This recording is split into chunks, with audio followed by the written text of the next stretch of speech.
trying desperately to keep up some semblance of my schedule, considering the bad luck I've been having this week, despite the fact that I'm not in the best of health right now. Let's talk about Transformers Prime. And I'll get it out of the way right now. I don't like this episode all that much. I have reasons for it, which I will get to in just a moment, but first, let's go through the synopsis of this episode very, very quickly. And I do mean very, very quickly, because there's not much to this one. RC, Jack, Bulkhead, and Miko are investigating an old mine which is giving off energon signals, despite the fact that the mine seems completely cleared out, as if the Decepticons have already been here and gotten all of the energon that might have been in the mine. They know the Decepticons well enough at this point that they know that no Decepticon would leave energon in a mine that they've already worked, therefore there can't be anything there, and yet there's still a signal. It's odd. So their first instinct is to go in and investigate, but they have the kids with them. So naturally, they're not going to want to take them in and put them in danger, since heavily worked mines can collapse. Miko, though, being Miko, runs right into the mine, making me question why they brought her to this mine in the first place, because they still knew it was a mine. At least as far as I can tell from the dialogue, they still knew it was a mine before they came here, like that it was a pre-existing mine. But of course, she runs in, and now,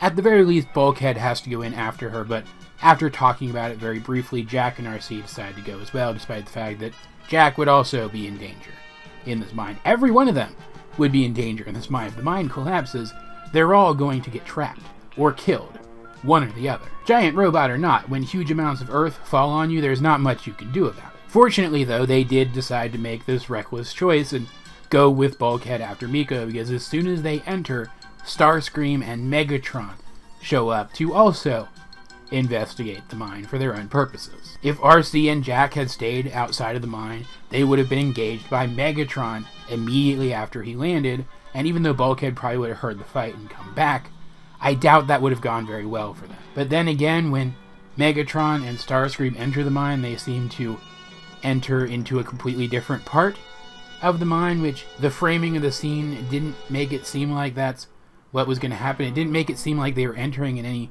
different location than the Autobots did, but they still end up in a completely different part of this mine.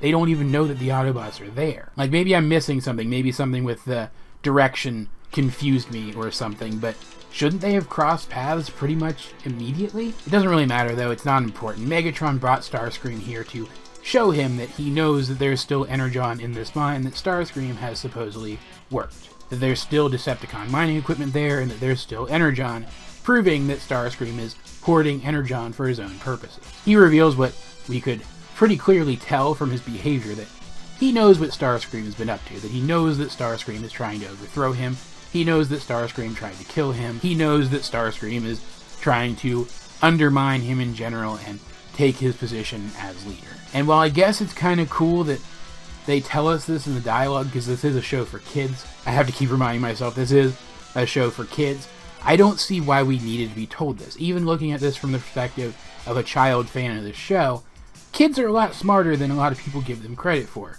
I think most of the kids who were watching this probably knew that Megatron had at least some idea of what Starscream was up to. But Megatron has brought Starscream here and plans to execute him, which is honestly something that I think is out of character for him. I know that for this episode to happen, the writers had to get all of these characters to this one place. But why would Megatron do this? Why would he take Starscream aside, take him off somewhere where no one can see, and execute him there? Why wouldn't he do it in front of all of his men to show his superiority and his authority and his power? And you can say that it's because he needed to prove through the discovery of this energon, the showing of this energon to Starscream, that Starscream was undermining him, but he didn't. He didn't have to prove that. He already knew it, first of all. It's not like he was trapping Starscream, catching him in some lie.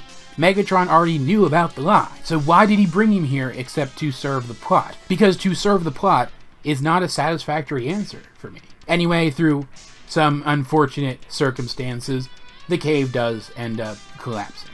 Of course. RC and Jack are separated, Megatron and Starscream are separated, Megatron is buried, and Bulkhead is left holding up a collapsing roof so that it doesn't fall on him and Miko. Because of this, he's not able to do anything. He needs both of his arms to hold the roof up, and the oxygen in the mine is depleting. Miko is going to suffocate if something doesn't change soon. We get a couple of scenes where various Autobot characters cross paths with various Decepticon characters, culminating in Starscream finding Bulkhead helpless with Miko and planning to kill them before they're saved by RC, who at gunpoint forces Starscream to take over holding the ceiling so that all the rest of them can leave. And that's pretty much the story. We do get one pretty cool scene, I guess, though, where Jack, using some Decepticon mining equipment to get through the collapsed parts of the mine, finds Megatron trapped under a bunch of earth and has the opportunity to kill him while he's helpless, but doesn't take it because he doesn't think Optimus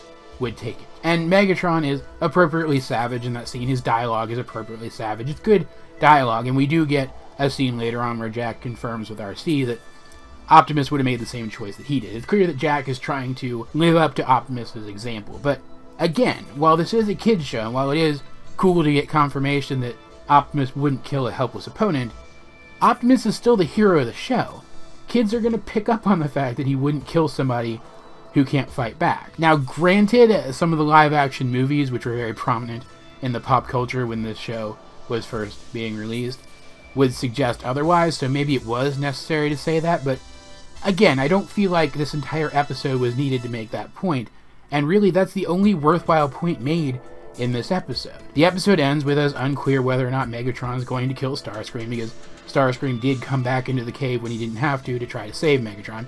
He didn't, but he still tried. And once again, when RC and Bulkhead have two incredibly dangerous characters completely helpless before them, they could destroy these two characters and save a lot of potential lives, they don't take it. And again, yes, it's a kid's show, and yes, they're heroes, and yes, Optimus wouldn't have wanted them to do that, but this is still a war, and people could still die. It's just, it's not the choice that I would have made, and it does frustrate me a little bit. It also kind of annoys me that once again, for no other reason other than to serve the plot, Miko is once again super reckless here, even though she should have learned her lesson by now. And then Jack is almost as reckless as she is. Rather than requesting a ground bridge back to base when he sees how dangerous the situation is, he pushes for RC to let him go into the mine with them, putting himself in danger. And yes, it facilitates that encounter between him and Megatron, but it was still out of character for him to do that in the first place, especially right after his mom became involved in all this, and now he has to worry about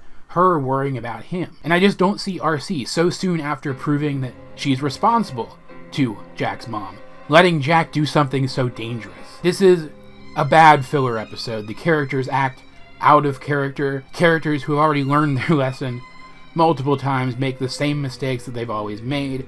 And yes, this does kind of become a recurring thing, especially with Miko, as the show goes on. It doesn't make it acceptable here any more than it would be 20 episodes from now. If this is the only way that the writers could come up with to facilitate the stories that they want to tell, then they're not very good writers and they need to step it up. I don't know, maybe there's something I'm missing in this episode, some subtle point that makes it secretly brilliant. So, as per usual, I'd like to know, what do you guys think of Rock Bottom if you have seen it? Let's get a discussion going in the comments section down below, or over on my Discord, link in the description.